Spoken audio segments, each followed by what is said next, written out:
To guess at the motives behind proposed restrictions on Russian non-governmental organisations, look back at the protests that followed reports of vote rigging in December's parliamentary elections.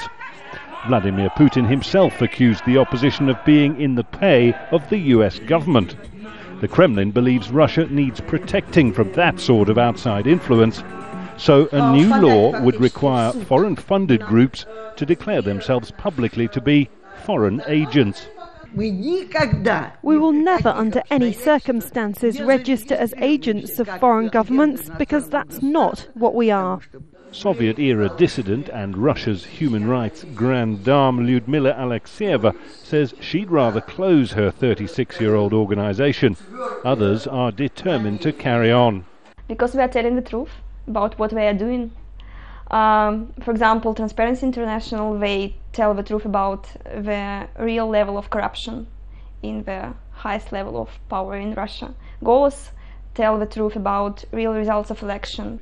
Golos is one NGO at the forefront of Kremlin concerns. It's an election monitoring group active in Russia for the past 11 years and heavily dependent on US funding. Golos is among a number of organisations that produced evidence of widespread vote rigging in December and again in March, touching off a protest movement that threatens the Kremlin's hold on power.